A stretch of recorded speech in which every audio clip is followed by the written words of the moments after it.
Al principio, la muchacha del Dauphin había insistido en llevar la cuenta del tiempo, aunque al ingeniero del Peugeot 404 le daba ya lo mismo. Cualquiera podía mirar su reloj, pero era como si ese tiempo atado a la muñeca derecha o el bip bip de la radio midieran otra cosa, como si fuera el tiempo de los que no han hecho la estupidez de querer regresar a París por la autopista del sur un domingo de tarde. Y apenas salidos de Fontainebleau, han tenido que ponerse al paso, detenerse, 6 filas a cada lado. Ya se sabe que los domingos la autopista está íntegramente reservada a los que regresan a la capital. Poner en marcha el motor, avanzar 3 metros, detenerse, charlar con las 2 monjas del 2HP a la derecha, con la muchacha del Dauphin a la izquierda, mirar por el retrovisor al hombre pálido que conduce un Caravelle, envidiar irónicamente la felicidad avícola del matrimonio del Peugeot 203 detrás del Dauphin de la muchacha, matrimonio que juega con su niñita y hace bromas y come queso, o sufrir de a rato los desbordes exasperados de los 2 jovencitos del Simca que precede al Peugeot 404, y hasta bajarse de los altos y explorar sin alejarse mucho, porque nunca se sabe en qué momento los autos de más adelante reanudarán la marcha y habrá que correr para que los de atrás no inicien la guerra de las bocinas y los insultos. Y así, llegar a la altura de un Taunus delante del Dauphin de la muchacha que mira a cada momento la hora y cambiar unas frases descorazonadoras o burlonas con los 2 hombres que viajan con el niño rubio, cuya inmensa diversión en esas precisas circunstancias consiste en hacer correr libremente su autito de juguete sobre los asientos y el reborde posterior del Taunus. O atreverse y avanzar todavía un poco más, puesto que no parece que los autos de adelante vayan a reanudar la marcha, y contemplar con alguna lástima al matrimonio de ancianos en el ID Citroën, que parece una gigantesca bañera violeta donde sobrenadan los 2 viejitos. Él descansando los antebrazos en el volante con un aire de paciente fatiga, ella mordisqueando una manzana con más aplicación que ganas. A la 4ª vez de encontrarse con todo eso, de hacer todo eso, el ingeniero había decidido no salir más de su coche, a la espera de que la policía disolviese de alguna manera el embotellamiento. El calor de agosto se sumaba a ese tiempo a ras de neumáticos para que la inmovilidad fuese cada vez más enervante. Todo era olor a gasolina, gritos destemplados de los jovencitos del Simca, brillo del sol rebotando en los cristales y en los bordes cromados, y para colmo la sensación contradictoria del encierro en plena selva de máquinas pensadas para correr. El 404 del ingeniero ocupaba el 2º lugar de la pista de la derecha, contando desde la franja divisoria de las 2 pistas, con lo cual tenía otros 4 autos a su derecha y 7 a su izquierda, aunque de hecho solo pudiera ver distintamente los 8 coches que los rodeaban y sus ocupantes, que ya había detallado hasta cansarse. Había charlado con todos, salvo con los muchachos del Simca que le caían antipáticos. Entre trecho y trecho se había discutido la situación en sus menores detalles,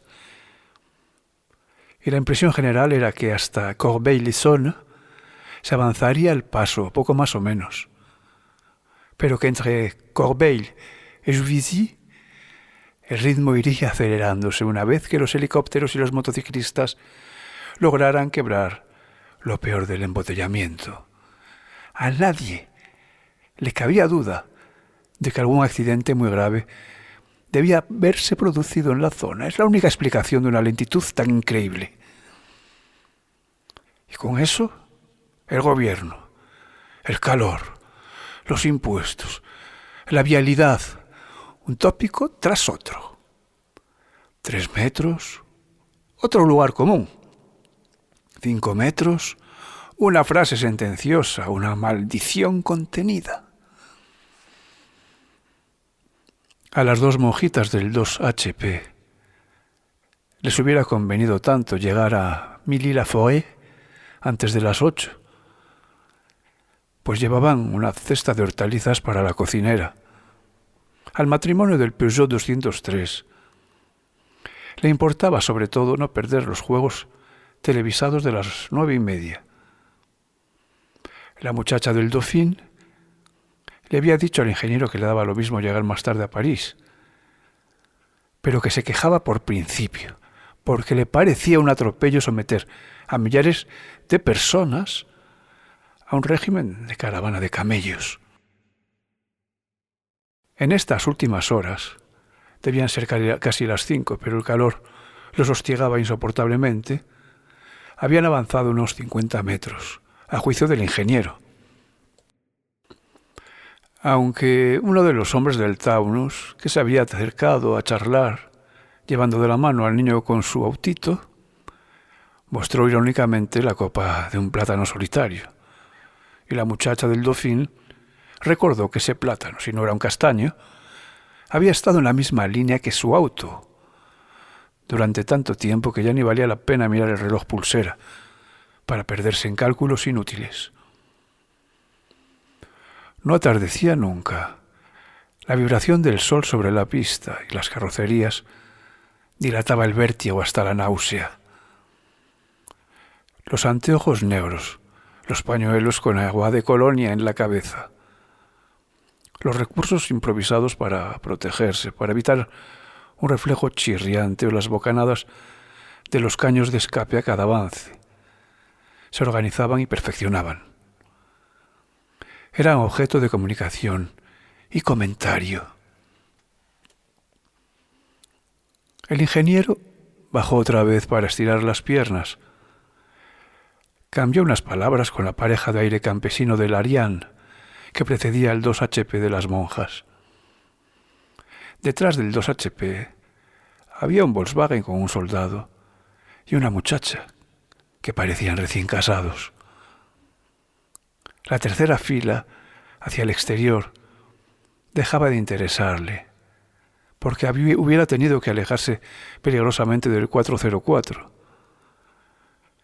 Veía colores, formas, Mercedes-Benz, ID, 4R, Lancia, Skoda, Morris Minor, el catálogo completo.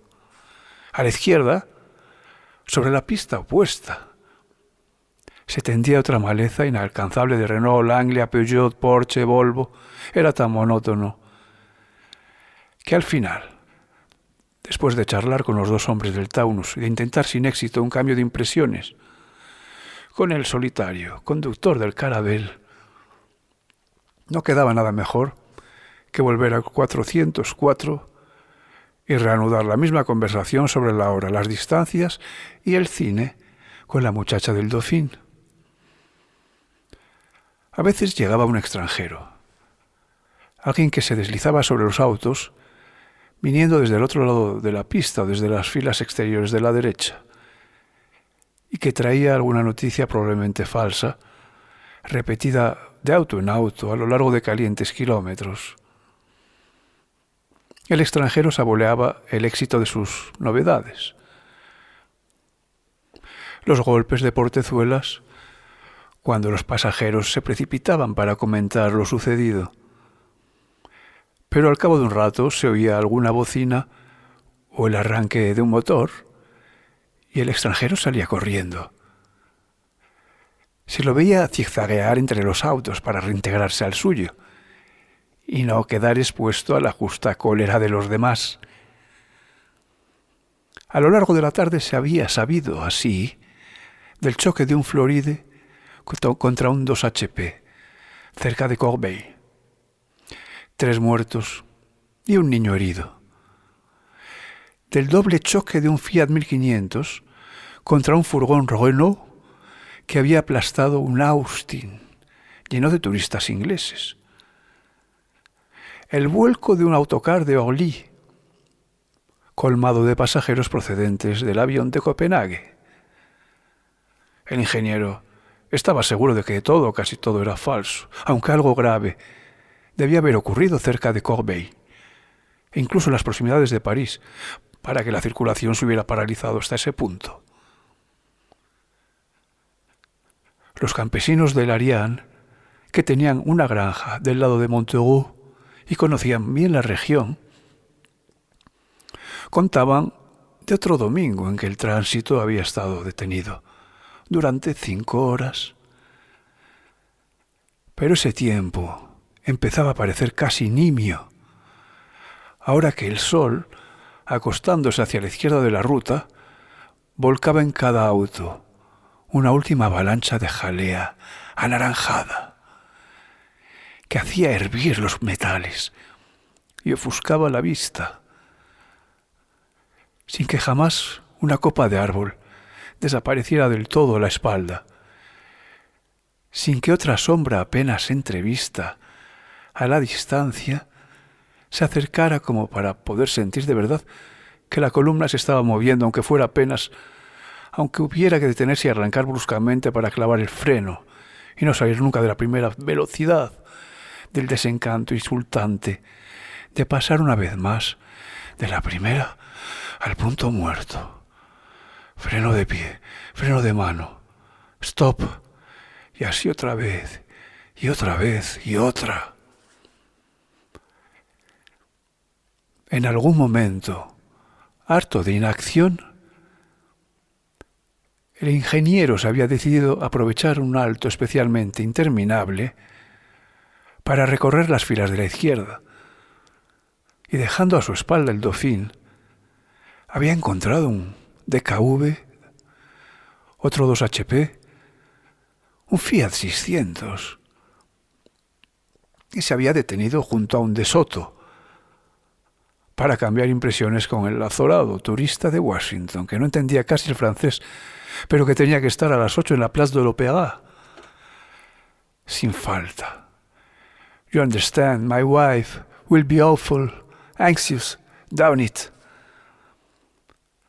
Y se hablaba un poco de todo, cuando un hombre con aire de viajante de comercio salió del DKW para contarles que alguien había llegado un rato antes con la noticia de que un Piper Cub se había estrellado en plena autopista. Varios muertos. Al americano el Piper Cub lo tenía profundamente sin cuidado, y también al ingeniero, que oyó un coro de bocinas y se apresuró a volver al 404, transmitiendo de paso las novedades a los 2 hombres del Taunus y al matrimonio del 203. Reservó una explicación más detallada para la muchacha del Dauphin.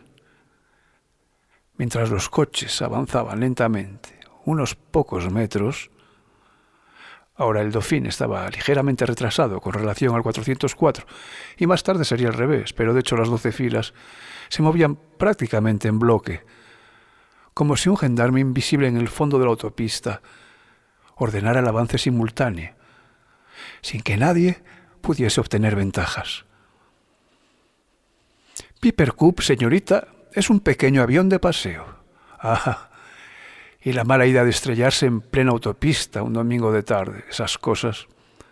Si por lo menos hiciera menos calor en los condenados autos, si esos árboles de la derecha quedaran por fin a la espalda, si la última cifra del cuenta kilómetros acabara de caer en su agujerito negro, en lugar de seguir suspendida por la cola interminablemente. En algún momento, suavemente empezaba a anochecer. El horizonte de techos de automóviles se teñía de lila. Una gran mariposa blanca se posó en el parabrisas del Dauphin. Y la muchacha y el ingeniero admiraron sus alas en la breve y perfecta suspensión de su reposo. La vieron alejarse con una exasperada nostalgia, sobrevolar el Taunus, el ide violeta el de los ancianos, ir hacia el Fiat 600, ya invisible desde el 404, regresar hacia el Simca, donde una mano cazadora trató inútilmente de atraparla, aletear amablemente sobre el arián de los campesinos, que parecían estar comiendo alguna cosa, y perderse después hacia la derecha. Al anochecer, la columna hizo un primer avance importante, de casi 40 metros. Cuando el ingeniero miró distraídamente el cuentakilómetros, la mitad del 6 había desaparecido y un asomo del 7 empezaba a descolgarse de lo alto. Casi todo el mundo escuchaba sus radios. Los del Simca la habían puesto a todo trapo y coreaban un twist con sacudidas que hacían vibrar la carrocería. Las monjas pasaban las cuentas de sus rosarios. El niño del Taunus se había dormido con la cara pegada a un cristal, sin soltar el auto de juguete. En algún momento, ya era noche cerrada, llegaron extranjeros con más noticias, tan contradictorias como las otras ya olvidadas. No había sido un Piper Club, sino un planeador pilotado por la hija de un general. Era exacto que un furgón Renault había aplastado un Austin, pero no en Juvisy, sino casi en las puertas de París. Uno de los extranjeros explicó al matrimonio del 203 que el macadam de la autopista había cedido a la altura de Igny y que 5 autos habían volcado al meter las ruedas delanteras en la grieta. La idea de una catástrofe natural se propagó hasta el ingeniero, que se encogió de hombros sin hacer comentarios. Más tarde, pensando en esas primeras horas de oscuridad, en que habían respirado un poco más libremente, recordó que en algún momento había sacado el brazo por la ventanilla para tamborilear en la carrocería del Dauphin y despertar a la muchacha que se había dormido reclinada sobre el volante sin preocuparse de un nuevo avance. Quizás ya era medianoche cuando una de las monjas le ofreció tímidamente un sándwich de jamón, suponiendo que tendría hambre. El ingeniero lo aceptó por cortesía. En realidad sentía náuseas. Y pidió permiso para dividirlo con la muchacha del Dauphin, que aceptó y comió golosamente el sándwich y la tableta de chocolate que le había pasado el viajante del DKV, su vecino de la izquierda. Mucha gente había salido de los autos recalentados, porque otra vez llevaban horas sin avanzar. Se empezaba a sentir sed. Ya agotadas las botellas de limonada, la Coca-Cola y hasta los vinos de a bordo. La primera en quejarse fue la niña del 203. Y el soldado y el ingeniero abandonaron los autos junto con el padre de la niña para buscar agua. Delante del Simca, donde la radio parecía suficiente alimento, el ingeniero encontró un Beaulieu, ocupado por una mujer madura de ojos inquietos. No tenía agua, pero podía darles unos caramelos para la niña. El matrimonio del ID se consultó un momento antes de que la anciana metiera la mano en un bolso y sacara una pequeña lata de jugo de frutas. El ingeniero agradeció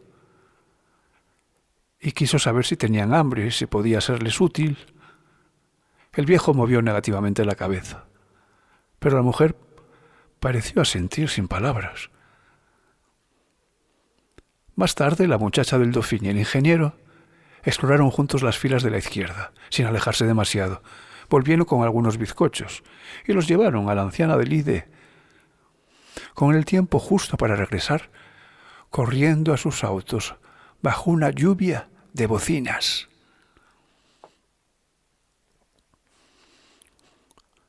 Aparte de esas mínimas salidas, era tan poco lo que podía hacerse, que las horas acababan por superponerse, por ser siempre la misma en el recuerdo. En algún momento el ingeniero pensó en tachar ese día de su agenda y contuvo una risotada. Pero más adelante, cuando empezaron los cálculos contradictorios de las monjas, los hombres del Taunus y la muchacha del Dauphin, se vio que hubiera convenido llevar mejor la cuenta. Las radios locales habían suspendido las emisiones y solo el viajante del DKV tenía un aparato de ondas cortas que se empeñaba en transmitir noticias bursátiles. Hacia las 3 de la madrugada pareció llegarse a un acuerdo tácito para descansar. Y hasta el amanecer la columna no se movió. Los muchachos del Simca sacaron unas camas neumáticas y se tendieron al lado del auto. El ingeniero bajó el respaldo de los asientos delanteros del 404 y ofreció las couchettes a las monjas, que rehusaron.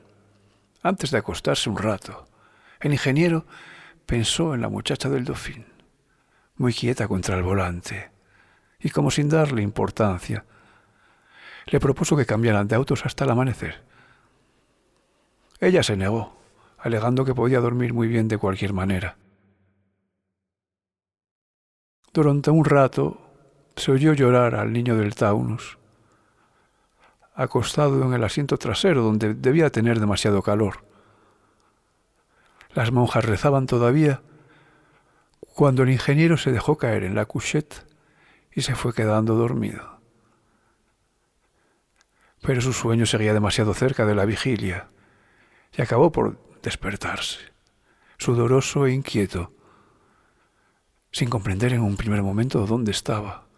Enderezándose, empezó a percibir los confusos movimientos del exterior, un deslizarse de sombras entre los autos, y vio un bulto que se alejaba hacia el borde de la autopista. Adivinó las razones y más tarde también él salió del auto sin hacer ruido y fue a aliviarse al borde de la ruta. No había setos ni árboles, solamente el campo negro y sin estrellas. Algo que parecía un muro abstracto, limitando la cinta blanca del macadam con su río inmóvil de vehículos. Casi tropezó con el campesino del Arián, que balbuceó una frase ininteligible. El olor de la gasolina persistente en la autopista recalentada se sumaba ahora a la presencia más ácida del hombre, y el ingeniero volvió lo antes posible a su auto. La chica del Dauphin dormía apoyada sobre el volante, un mechón de pelo contra los ojos. Antes de subir al 404, el ingeniero se divirtió explorando en la sombra su perfil, adivinando la curva de los labios que soplaban suavemente. Del otro lado, el hombre del DKW miraba también dormir a la muchacha, fumando en silencio. Por la mañana se avanzó muy poco, pero lo bastante como para darles la esperanza de que esa tarde se abriría la ruta hacia París. A las 9 llegó un extranjero con buenas noticias. Habían rellenado las grietas y pronto se podría circular normalmente. Los muchachos del Simca encendieron la radio y uno de ellos trepó al techo del auto y gritó y cantó. El ingeniero se dijo que la noticia era tan dudosa como las de la víspera y que el extranjero había aprovechado la alegría del grupo para pedir y obtener una naranja que le dio el matrimonio de Larián. Más tarde, llegó otro extranjero con la misma treta, pero nadie quiso darle nada. El calor empezaba a subir y la gente prefería quedarse en los autos a la espera de que se concretaran las buenas noticias. A mediodía la niña del 203 empezó a llorar otra vez y la muchacha del Dauphin fue a jugar con ella y se hizo amiga del matrimonio. Los del 203 no tenían suerte. A su derecha estaba el hombre silencioso del Caravelle, ajeno a todo lo que ocurría en torno. Y a su izquierda tenían que aguantar la verbosa indignación del conductor de un Floride, para quien el embotellamiento era una afrenta exclusivamente personal. Cuando la niña volvió a quejarse de sed, al ingeniero se le ocurrió ir a hablar con los campesinos de Larián, seguro de que en ese auto había cantidad de provisiones. Para su sorpresa, los campesinos se mostraron muy amables. Comprendían que en una situación semejante era necesario ayudarse y pensaban que si alguien se encargaba de dirigir el grupo, la mujer hacía un gesto circular con la mano abarcando la docena de autos que los rodeaba, no se pasarían apreturas hasta llegar a París. Al ingeniero le molestaba la idea de dirigirse en organizador y prefirió llamar a los hombres del Taunus para conferenciar con ellos y con el matrimonio de Larián. Un rato después consultaron sucesivamente a todos los del grupo. El joven soldado del Volkswagen estuvo inmediatamente de acuerdo y el matrimonio del 203 ofreció las pocas provisiones que les quedaban. La muchacha del Dauphin había conseguido un vaso de granadina con agua para la niña, que reía y jugaba, y uno de los hombres del Taunus, que había ido a consultar a los muchachos del Cinca, obtuvo un asentimiento burlón. El hombre pálido del Caravelle se encogió de hombros y dijo que le daba lo mismo, que hicieran lo que les pareciese mejor. Los ancianos del ID y la señora del Beaulieu se mostraron visiblemente contentos, como si se sintieran más protegidos. Los pilotos del Floride y del DKW no hicieron observaciones, y el americano del De Soto los miró asombrado y dijo algo sobre la voluntad de Dios. Al ingeniero le resultó fácil proponer que uno de los ocupantes del Taunus, en el que tenía una confianza instintiva, se encargara de coordinar las actividades. A nadie le faltaría de comer por el momento, pero era necesario conseguir agua. El jefe, al que los muchachos del Cinca llamaban Taunus a secas para divertirse, pidió al ingeniero, al soldado y a uno de los muchachos que exploraban la zona circundante de la autopista que exploraran la zona circundante de la autopista y ofrecieran alimentos a cambio de bebidas. Taunus, que evidentemente sabía mandar, había calculado que debían cubrirse las necesidades de un día y medio como máximo, poniéndose en la posición menos optimista. En el 2 HP de las monjas y en el Larián de los campesinos había provisiones suficientes para ese tiempo, y si los exploradores volvían con agua, el problema estaría resuelto. Pero solamente el soldado regresó con una cantimplora llena, cuyo dueño exigía en cambio comida para 2 personas. El ingeniero no encontró a nadie que pudiera ofrecer agua, pero el viaje le sirvió para advertir que más allá de su grupo se estaban constituyendo otras células con problemas semejantes. En un momento dado, el ocupante de un Alfa Romeo se negó a hablar con él del asunto y le dijo que se dirigiera al representante de su grupo, 5 autos más atrás en la misma fila. Más tarde vieron volver al muchacho del Cinca, que no había podido conseguir agua. pero Taunus calculó que ya tenían bastante para los 2 niños, la anciana de Lydé y el resto de las mujeres. El ingeniero le estaba contando a la muchacha del Dauphin su circuito por la periferia. Era la 1 de la tarde y el sol los acorralaba en los autos, cuando ella lo interrumpió con un gesto y le señaló el Simca.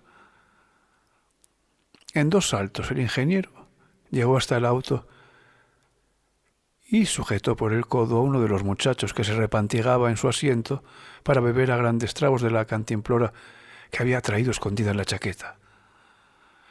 A su gesto iracundo, el ingeniero respondió aumentando la presión en el brazo.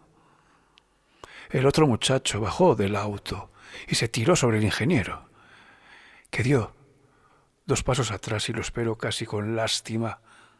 El soldado ya venía corriendo, y los gritos de las monjas alertaron a Taunus y a su compañero. Taunus escuchó lo sucedido, se acercó al muchacho de la botella y le dio un par de bofetadas. El muchacho gritó y protestó, lloriqueando, mientras el otro rezongaba sin atreverse a intervenir. El ingeniero le quitó la botella y se la alcanzó a Taunus. Empezaban a sonar bocinas y cada cual regresó a su auto.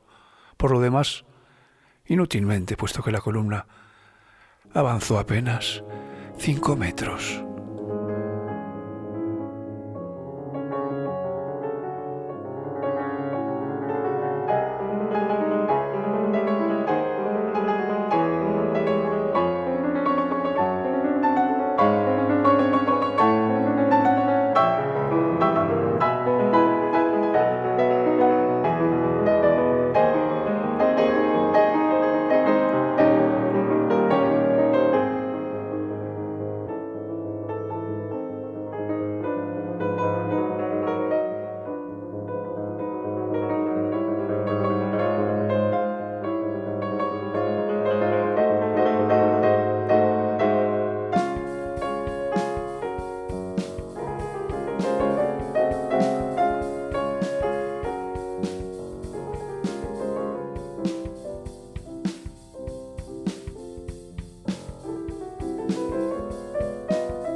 A la hora de la siesta, bajo un sol todavía más duro que la víspera, una de las monjas se quitó la toca y su compañera le mojó las sienes con agua de colonia. Las mujeres improvisaban de a poco sus actividades samaritanas, yendo de un auto a otro, ocupándose de los niños para que los hombres estuvieran más libres. Nadie se quejaba, pero el buen humor era forzado. Se basaba siempre en los mismos juegos de palabras, en un escepticismo de buen tono. Para el ingeniero y la muchacha del Dauphin, sentirse sudorosos y sucios era la vejación más grande.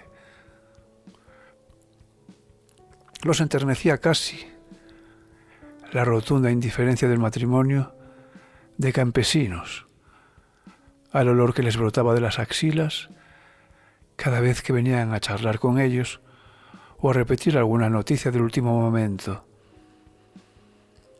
Hacia el atardecer, el ingeniero miró casualmente por el retrovisor y encontró, como siempre, la cara pálida de rasgos tensos del hombre del Caravelle, que al igual que el gordo piloto del Floride, se había mantenido ajeno a todas las actividades. Le pareció que sus facciones se habían afilado todavía más y le preguntó si no estaría enfermo. Pero después, cuando al ir a charlar con un soldado y su mujer, tuvo ocasión de mirarlo desde más cerca, se dijo que ese hombre no estaba enfermo. Era otra cosa, una separación, por darle algún nombre. El soldado del Volkswagen le contó más tarde que a su mujer le daba miedo ese hombre silencioso, que no se apartaba jamás del volante y que parecía dormir despierto. Nacían hipótesis, se creaban folclore para luchar contra la inacción. Los niños del Taunus y el 203 se habían hecho amigos y se habían peleado y luego se habían reconciliado. Sus padres se visitaban y la muchacha del Dauphin iba cada tanto a ver cómo se sentían la anciana del Ide y la señora del Beaulieu. Cuando al atardecer soplaron bruscamente unas ráfagas tormentosas y el sol se perdió entre las nubes que se alzaban al oeste, la gente se alegró, pensando que iba a refrescar. Cayeron algunas gotas, coincidiendo con un avance extraordinario de casi 100 metros. A lo largo brilló un relámpago y el calor subió todavía más. Había tanta electricidad en la atmósfera que Taunus, con un instinto que el ingeniero admiró sin comentarios, dejó al grupo en paz hasta la noche, como si temiera los efectos del cansancio y el calor. A las 8, las mujeres se encargaron de distribuir las provisiones. Se había decidido que el harían de los campesinos sería el almacén general y que el 2 HP de las monjas serviría de depósito suplementario. Taunus había ido en persona a hablar con los jefes de los 4 o 5 grupos vecinos. Después, con ayuda del soldado y el hombre del 203, llevó una cantidad de alimentos a los otros grupos. Regresando con más agua y un poco de vino, se decidió que los muchachos del Cinca cederían sus colchones neumáticos a la anciana del Ide y a la señora del Beaulieu. La muchacha del Dauphin les llevó 2 mantas escocesas y el ingeniero ofreció su coche, que llamaba burlonamente el wagon-lit, o sea, el coche cama, para quienes lo necesitaran. Para su sorpresa, la muchacha del Dauphin aceptó el ofrecimiento y esa noche compartió las cuchetas del 404 con una de las monjas. La otra fue a dormir al 203 junto a la niña y su madre, mientras el marido pasaba la noche sobre el macadam, envuelto en una frazada. El ingeniero no tenía sueño y jugó a los dados con Taunus y su amigo. En algún momento se les agregó el campesino del Arián y hablaron de política, bebiendo unos tragos del aguardiente que el campesino había entregado a Taunus esa mañana. La noche no fue mala. Había refrescado y brillaban algunas estrellas entre las nubes. Hacia el amanecer los ganó el sueño. Esa necesidad de estar a cubierto que nacía con la grisalla del alba, mientras Taunus dormía junto al niño en el asiento trasero. Su amigo y el ingeniero descansaron un rato en la delantera. Entre 2 imágenes de sueño, el ingeniero creyó oír gritos a la distancia y vio un resplandor indistinto. El jefe de otro grupo vino a decirles que 30 autos más adelante había habido un principio de incendio en un estafet, provocado por alguien que había querido hervir clandestinamente unas legumbres. Taunus bromeó sobre lo sucedido mientras iba de auto en auto para ver cómo habían pasado todos la noche, pero a nadie se le escapó lo que quería decir. Esa mañana, la columna empezó a moverse muy temprano y hubo que correr y agitarse para recuperar los colchones y las mantas. Pero como en todas partes debía estar sucediendo lo mismo, casi nadie se impacientaba y no hacían sonar las bocinas. A mediodía habían avanzado más de 50 metros y empezaba a divisarse la sombra de un bosque a la derecha de la ruta. Se envidiaba la suerte de los que en ese momento podían ir hasta la banquina y aprovechar la frescura de la sombra. Quizá había un arroyo o un grifo de agua potable. La muchacha del Dauphin cerró los ojos y pensó en una ducha cayéndole por el pecho y la espalda, corriéndole por las piernas. El ingeniero, que la miraba de reojo, vio 2 lágrimas que le resbalaban por las mejillas. Taunus, que acababa de adelantarse hasta el IDE, vino a buscar a las mujeres más jóvenes para que tendieran a la anciana, que no se sentía bien. El jefe del tercer grupo, a retaguardia, contaba con un médico entre sus hombres y el soldado corrió a buscarlo. El ingeniero, que había seguido con irónica benevolencia los esfuerzos de los muchachitos del Cinca para hacerse perdonar su travesura, entendió que era el momento de darles su oportunidad. Con los elementos de una tienda de campaña, los muchachos cubrieron las ventanillas del 404 y el coche cama se transformó en la ambulancia para que la anciana descansara en una oscuridad relativa. Su marido se tendió a su lado, tendiéndole la mano, y los dejaron solos con el médico. Después las monjas se ocuparon de la anciana, que se sentía mejor, y el ingeniero pasó la tarde como pudo, visitando otros autos y descansando en el de Taunus cuando el sol castigaba demasiado. Solo 3 veces le tocó correr hasta su auto, donde los viejitos parecían dormir, para hacerlo avanzar junto a la columna hasta el alto siguiente. Los ganó la noche sin que hubiesen llegado a la altura del bosque.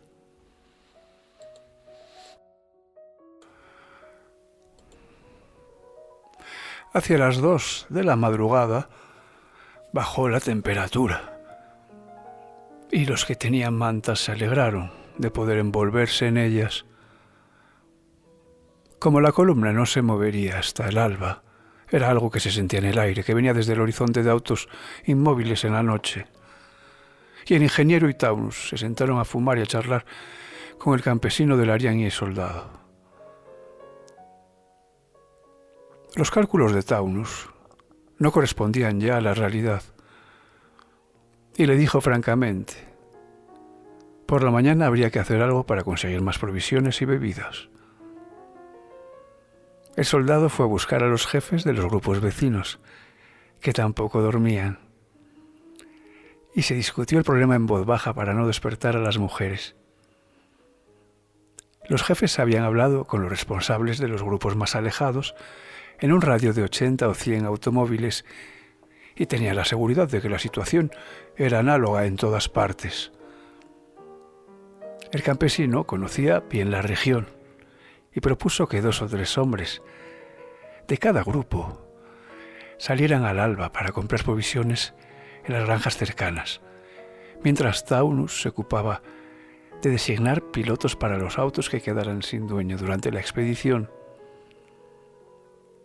La idea era buena y no resultó difícil reunir dinero entre los asistentes.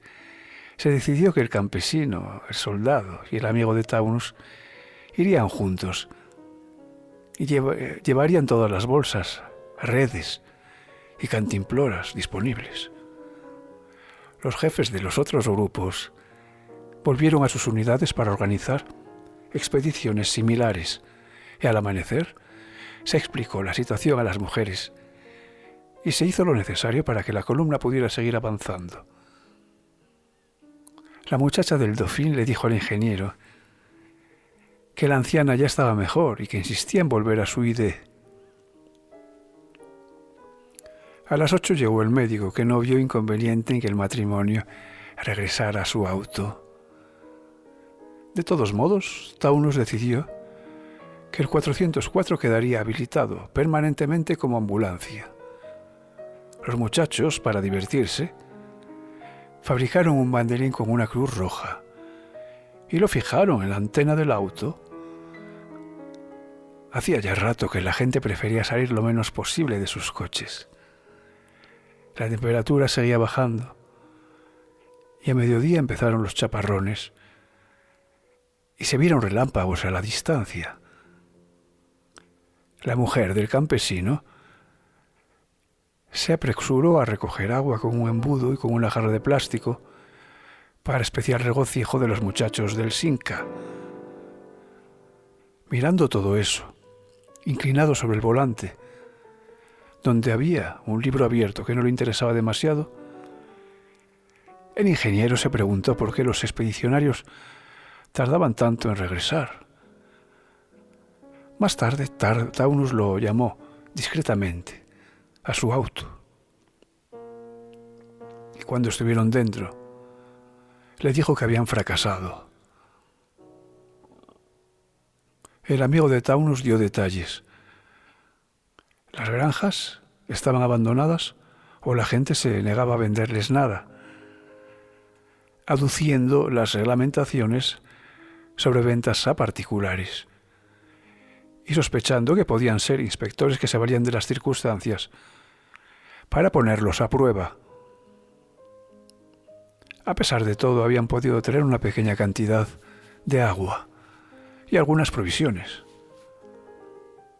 quizá robadas por el soldado, que sonreía, sin entrar en detalles. Desde luego, ya no podía pasar mucho tiempo sin que cesara el embotellamiento. Pero los alimentos de que se disponía no eran los más adecuados para los dos niños y la anciana. El médico, que vino hacia las 4:30 para ver a la enferma, hizo un gesto de exasperación y cansancio. Y le dijo a Taunus que en su grupo y en todos los grupos vecinos pasaba lo mismo. Por la radio se había hablado de una operación de emergencia para despejar la autopista, pero aparte de un helicóptero que apareció brevemente al anochecer, no se vieron otros aprestos. De todas maneras, cada vez hacía menos calor y la gente parecía esperar la llegada de la noche para taparse con las mantas y abolir en el sueño algunas horas más de espera. Desde su auto, el ingeniero escuchaba la charla de la muchacha del Dauphin con el viajante del DKV, que le contaba cuentos y le hacía reír sin ganas. Lo sorprendió ver a la señora del Beaulieu, que casi nunca abandonaba su auto y bajó para ver si necesitaba alguna cosa. Pero la señora buscaba solamente las últimas noticias y se puso a hablar con las monjas. Un hastío sin nombre pesaba sobre ellos al anochecer. Se esperaba más del sueño que de las noticias, siempre contradictorias o desmentidas. El amigo de Taunus llegó discretamente a buscar al ingeniero, al soldado y al hombre del 203. Taunus les anunció que el tripulante del Floride acababa de desertar. Uno de los muchachos del Cinca había visto el coche vacío y después de un rato se había puesto a buscar a su dueño para matar el tedio. Nadie conocía mucho al gordo del Floride, que tanto había protestado el primer día, aunque después acabara de quedarse tan callado como el piloto del Caravelle. Cuando a las 5 de la mañana no quedó la menor duda de que Floride, como se divertían a menudo en llamarlo los chicos del Cinca, había desertado, llevándose una valija de mano y abandonando otra llena de camisas y ropa interior, Taunus decidió que uno de los muchachos se haría cargo del auto abandonado para no inmovilizar la columna. A todos los había fastidiado vagamente esa deserción en la oscuridad y se preguntaban hasta dónde habría podido llegar Floride en su fuga a través de los campos. Por lo demás, parecía ser la noche de las grandes decisiones. Tendido en su couchette del 404, al ingeniero le pareció oír un quejido, pero pensó que el soldado y su mujer serían responsables de algo que, después de todo, resultaba comprensible en plena noche y en esas circunstancias. Después, lo pensó mejor y levantó la lona que cubría la ventana trasera. A la luz de unas pocas estrellas, vio a 1,5 metros el eterno parabrisas del Caravelle y detrás, como pegada al vidrio y un poco ladeada, la cara convulsa del hombre. Sin hacer ruidos salió por el lado izquierdo para no despertar a las monjas y se acercó al Caravelle. Después buscó a Taunus y el soldado corrió a prevenir al médico. Desde luego el hombre se había suicidado tomando algún veneno. Las líneas a lápiz en la agenda bastaban y la carta dirigida a una tal Yvette, alguien que lo había abandonado en Vierzon. Por suerte, la costumbre de dormir en los autos estaba bien establecida. Las noches eran ya tan frías que a nadie se le hubiera ocurrido quedarse fuera. Y a pocos les preocupaba que otros anduvieran entre los coches y se deslizaran hacia los bordes de la autopista para aliviarse. Taunus llamó a un consejo de guerra y el médico estuvo de acuerdo con su propuesta. Dejar el cadáver al borde de la autopista significaba someter a los que venían más atrás a una sorpresa por lo menos penosa. Llevarlo más lejos, en pleno campo, podía provocar la violenta repulsa de los lugareños, quienes la noche anterior habían amenazado y golpeado a un muchacho de otro grupo que buscaba de comer. El campesino del Ariane y el viajante del DKW tenían lo necesario para cerrar herméticamente el portaequipaje del Caravelle. Cuando empezaban su trabajo se les agregó la muchacha del Dauphin, que se colgó temblando del brazo del ingeniero. Él le explicó en voz baja lo que acababa de ocurrir y la devolvió a su auto, ya más tranquila. Taunus y sus hombres habían metido el cuerpo en el portaequipajes y el viajante trabajó con papel adherente y tubos de cola líquida a la luz de la linterna del soldado. Como la mujer del 203 sabía conducir, Taunus resolvió que su marido se haría cargo del Caravelle, que quedaba a la derecha del 203. Así por la mañana la niña del 203 descubrió que su papá tenía otro auto y jugó horas y horas a pasar de uno a otro e instalar parte de sus juguetes en el Caravelle. Por primera vez el frío se hacía sentir en pleno día y nadie pensaba en quitarse las chaquetas. La muchacha del Dauphin y las monjas hicieron el inventario de los abrigos disponibles en el grupo. Había unos pocos pullovers que aparecían por casualidad en los autos, o en alguna valija, mantas, alguna gabardina o abrigo ligero. Se estableció una lista de prioridades. Se distribuyeron los abrigos. Otra vez volvía a faltar el agua. Y Taunus envió a 3 de sus hombres, entre ellos el ingeniero, para que trataran de establecer contacto con los lugareños. Sin que pudiera saberse por qué, la resistencia exterior era total. Bastaba salir del límite de la autopista para que desde cualquier sitio llovieran piedras. En plena noche alguien tiró una guadaña que golpeó el techo del DKV y cayó al lado del Dauphin. El viajante se puso muy pálido y no se movió de su auto, pero el americano del De Soto, que no formaba parte del grupo de Taunus, pero que todos apreciaban por su buen humor y sus risotadas, vino a la carrera y después de revolear la guadaña la devolvió campo afuera con todas sus fuerzas, maldiciendo a gritos.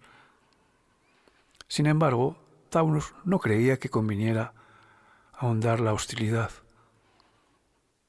Quizás fuese todavía posible hacer una salida en busca de agua. Ya nadie llevaba la cuenta de lo que se había avanzado ese día o esos días. La muchacha del Dauphin creía que entre 80 y 200 metros. El ingeniero era menos optimista, pero se divertía en prolongar y complicar los cálculos con su vecina, interesado de a ratos en quitarle la compañía del viajante del DKV doble, que le hacía la corte a su manera profesional. Esa misma tarde, el muchacho encargado del Florid corrió a avisar a Taunus de que un Ford Mercury ofrecía agua a buen precio. Taunus se negó, pero al anochecer una de las monjas le pidió al ingeniero un sorbo de agua para la anciana del Lide, que sufría sin quejarse, siempre tomada de la mano de su marido y atendida alternativamente por las monjas y la muchacha del Dauphin. Quedaba medio litro de agua, y las mujeres lo destinaron a la anciana y a la señora del Beaulieu. Esa misma noche, Taunus pagó de su bolsillo 2 litros de agua. El Ford Mercury prometió conseguir más para el día siguiente al doble del precio. Era difícil reunirse para discutir porque hacía tanto frío que nadie abandonaba los autos como no fuera por un motivo imperioso. Las baterías empezaban a descargarse y no se podía hacer funcionar todo el tiempo la calefacción. Taunus decidió que los 2 coches mejor equipados se reservarían, llegado el caso, para los enfermos. Envueltos en mantas, los muchachos del Cinca habían arrancado el tapizado de su auto para fabricarse chalecos y gorros, y otros empezaron a imitarlos. Cada uno trataba de abrir lo menos posible las portezuelas para conservar el calor. En alguna de esas noches heladas, el ingeniero oyó llorar ahogadamente a la muchacha del Dauphin. Sin hacer ruido, abrió poco a poco la portezuela y tanteó en la sombra hasta rozar una mejilla mojada. Casi sin resistencia, la chica se dejó atraer al 404. El ingeniero la ayudó a tenderse en la couchette, la abrigó con la única manta y le echó encima una gabardina. La oscuridad era más densa en el coche ambulancia, con sus ventanillas tapadas por las lonas de la tienda. En algún momento, el ingeniero bajó los 2 parasoles y colgó de ellos su camisa y un pullover para aislar completamente el auto. Hacia el amanecer, ella le dijo al oído que antes de empezar a llorar había creído ver a lo lejos, sobre la derecha, las luces de una ciudad. Quizás fuera una ciudad, pero las nieblas de la mañana no dejaban ver ni a 20 metros. Curiosamente, ese día la columna avanzó bastante más, quizás 200, 300 metros. Coincidió con nuevos anuncios de la radio que casi nadie escuchaba, salvo Taunus, que se sentía obligado a mantenerse al corriente. Los locutores hablaban enfáticamente de medidas de excepción que liberarían la autopista y se hacían referencias al agotador trabajo de las cuadrillas camineras y de las fuerzas policiales. Bruscamente, una de las monjas deliró, mientras su compañera la contemplaba aterrada, y la muchacha del Dauphin le humedecía las sienes con un resto de perfume. La monja habló de Armagedón, del 9º día, de la cadena de Cinabrio. El médico vino mucho después, abriéndose paso entre la nieve que caía desde el mediodía y amurallaba poco a poco los autos. Deploró la carencia de una inyección calmante y aconsejó que llevaran a la monja a un auto con buena calefacción. Taunus la instaló en su coche y el niño pasó al Caravelle, donde también estaba su amiguita del 203. Jugaban con sus autos y se divertían mucho porque eran los únicos que no pasaban hambre. Todo ese día y los siguientes nevó casi de continuo. Y cuando la columna avanzaba unos metros, Había que despejar con medios improvisados las masas de nieve amontonadas entre los autos. A nadie se le hubiera ocurrido asombrarse por las formas en que se obtenían las provisiones y el agua. Lo único que podía hacer Taunus era administrar los fondos comunes y tratar de sacar el mejor partido posible de algunos trueques. El Ford Mercury y un Porsche venían cada noche a traficar con las vituallas. Taunus y el ingeniero se encargaban de distribuirlas de acuerdo con el estado físico de cada uno. Increíblemente, la anciana del ID sobrevivía, perdida en un sopor que las mujeres se cuidaban de disipar.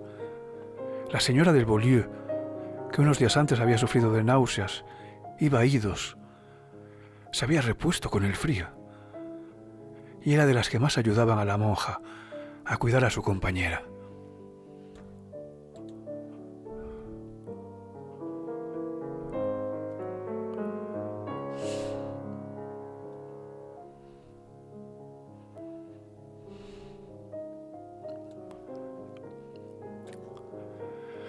Siempre débil y un poco extraviada, la mujer del soldado y la del 203 se encargaban de los dos niños.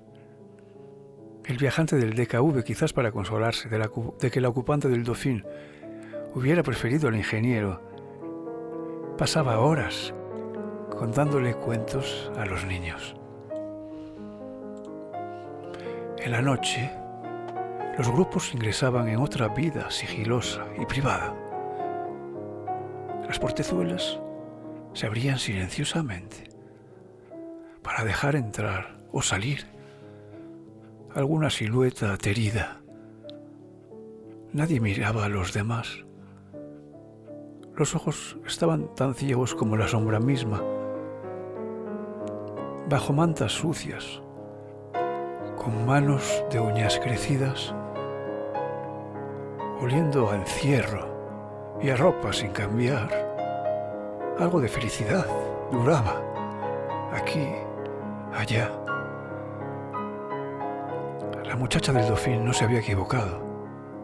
A lo lejos brillaba una ciudad y poco a poco se irían acercando. Por las tardes, el chico del Cinca se trepaba al techo de su coche. Vigía incorregible, envuelto en pedazos de tapizado y estopa verde. Cansado de explorar el horizonte inútil, miraba por milésima vez los autos que lo rodeaban. Con alguna envidia descubría a Dauphin en el auto del 404. Una mano acariciando un cuello, el final de un beso. Por pura broma, ahora que había reconquistado la amistad del 404, les gritaba que la columna iba a moverse. Entonces Dauphin tenía que abandonar el 404 y entrar en su auto. Pero al rato volvía a pasarse en busca de calor. Y al muchacho del Cinca le hubiera gustado tanto poder traer a su coche alguna chica de otro grupo, pero no era ni para pensarlo con ese frío y esa hambre. Sin contar que el grupo de más adelante estaba en franco tren de hostilidad con el de Taunus, por una historia de un tubo de leche condensada.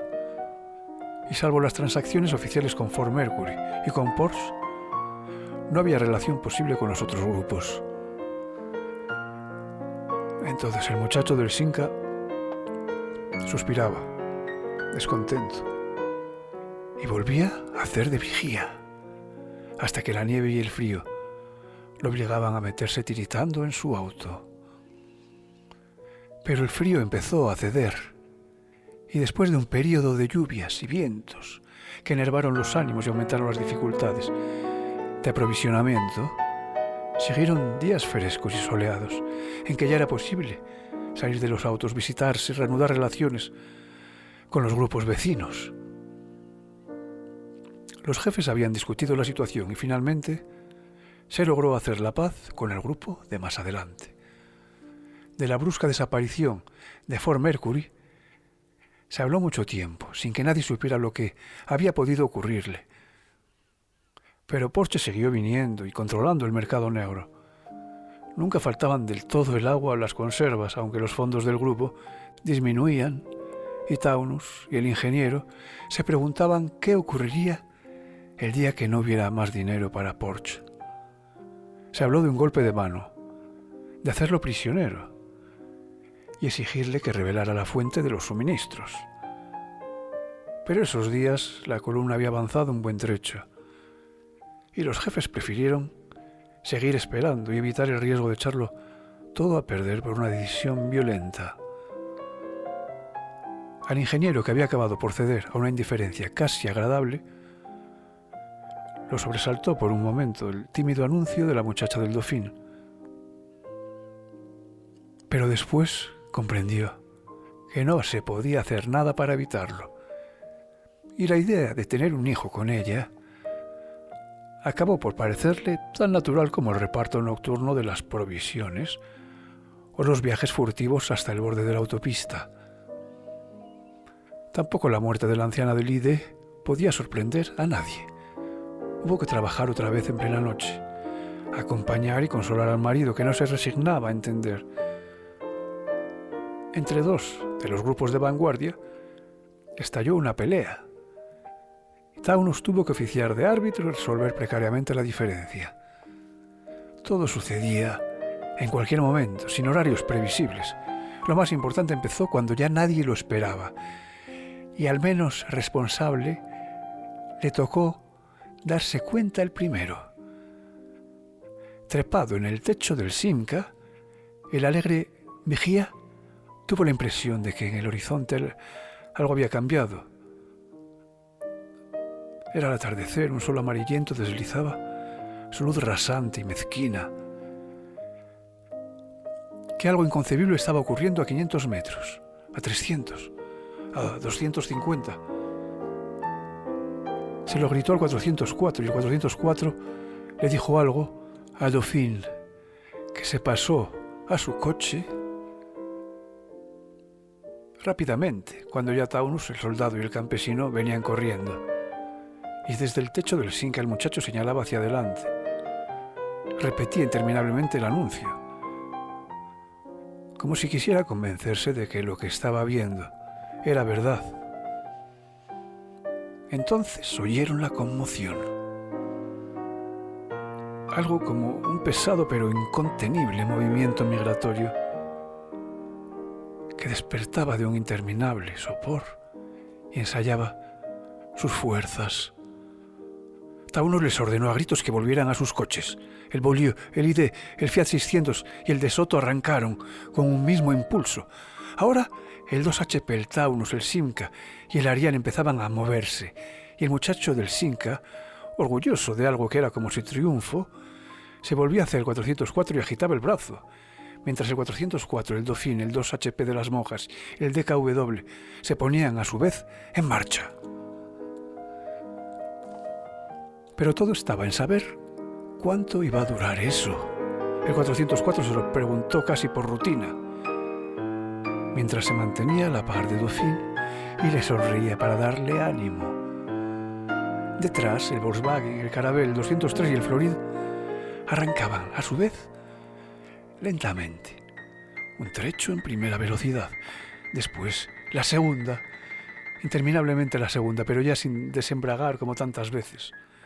Con el pie firme con el acelerador, esperando poder pasar a tercera. Estirando el brazo izquierdo, el 404 buscó la mano de Dauphin. Rozó apenas la punta de sus dedos. Vio en su cara una sonrisa de incrédula esperanza y pensó que iban a llegar a París y que se bañarían, que irían juntos a cualquier lado, a su casa o a la de ella, a bañarse, a comer, a bañarse interminablemente y a comer y beber, que después habría muebles, habría un dormitorio con muebles y un cuarto de baño con espuma de jabón para afeitarse de verdad, y retretes, comidas, retretes, sábanas. París era un retrete y 2 sábanas y el agua caliente por el pecho y las piernas y una tijera de uñas, vino blanco. beberían vino blanco antes de besarse y sentirse oler a lavanda, a colonia.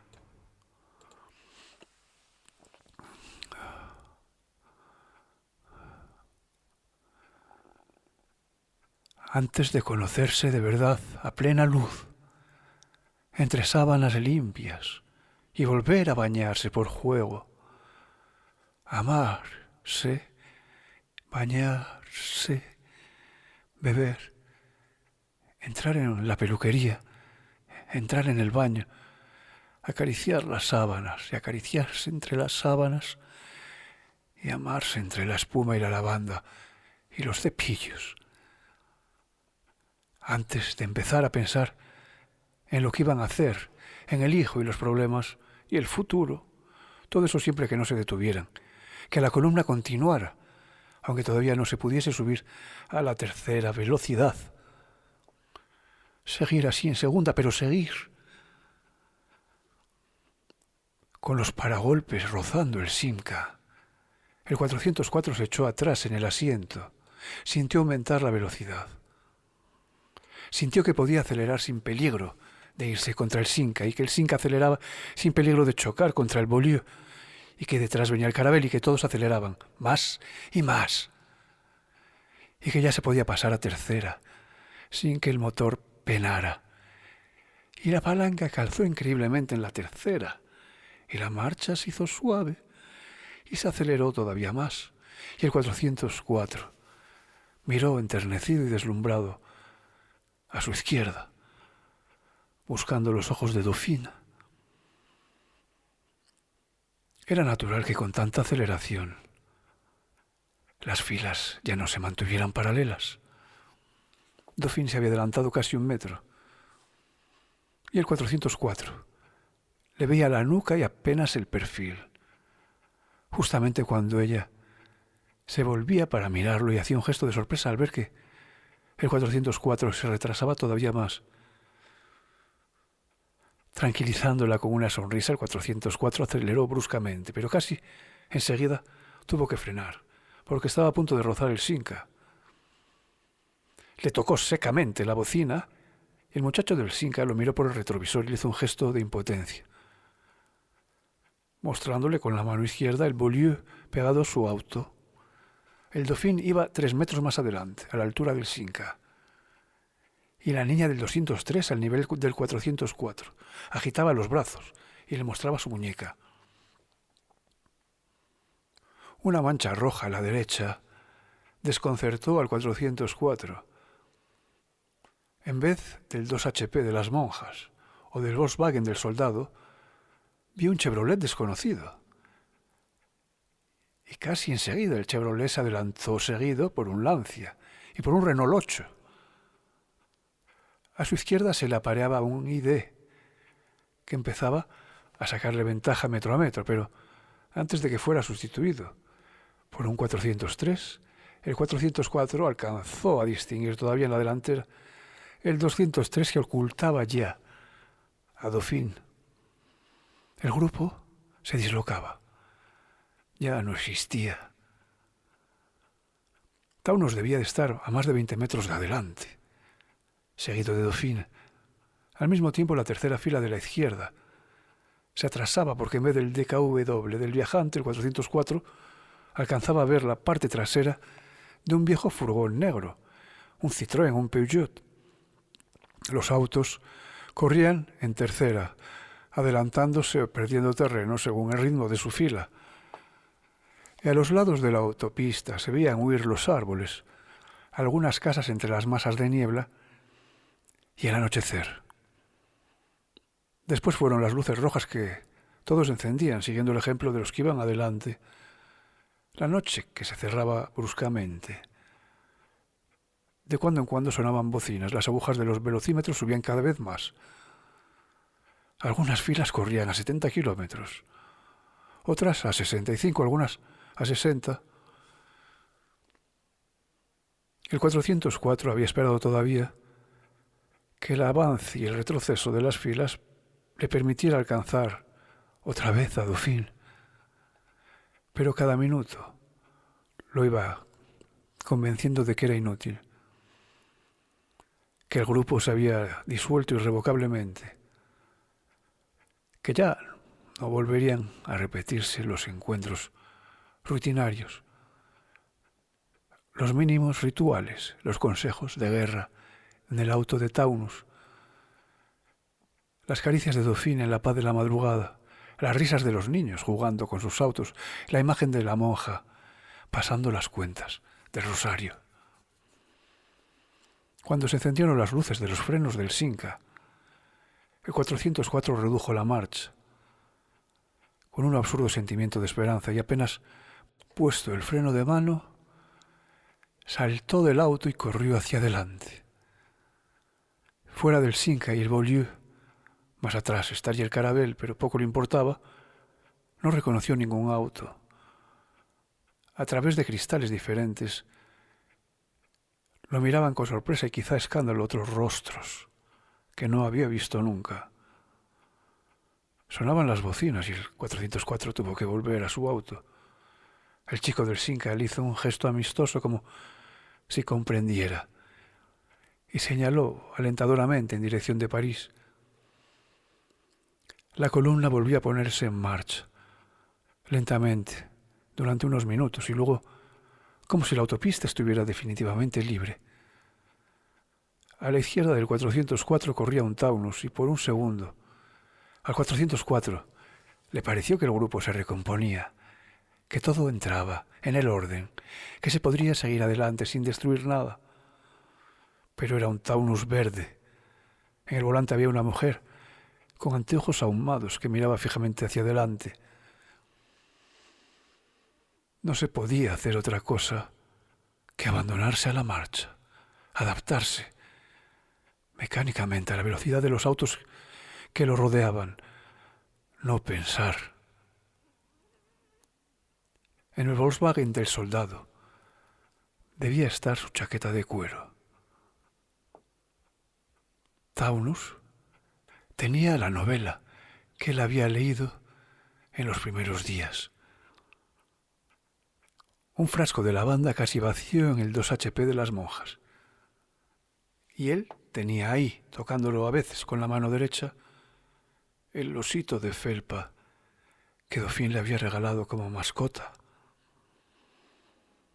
Absurdamente se aferró a la idea de que a las 9:30 se distribuirían los alimentos.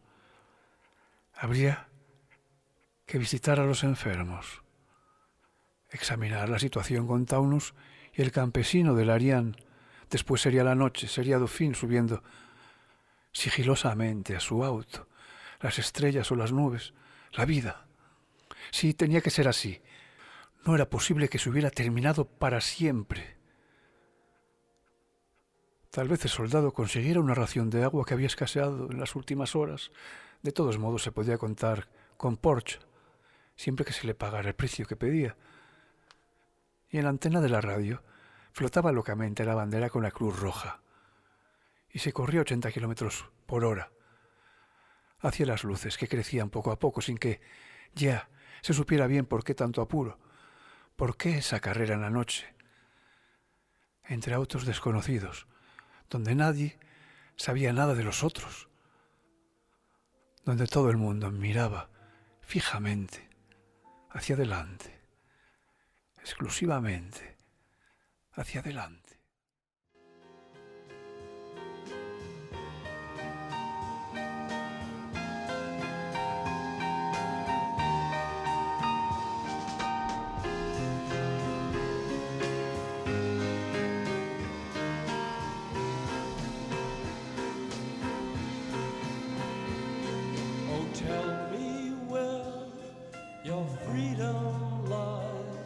The streets are fields that never die. Deliver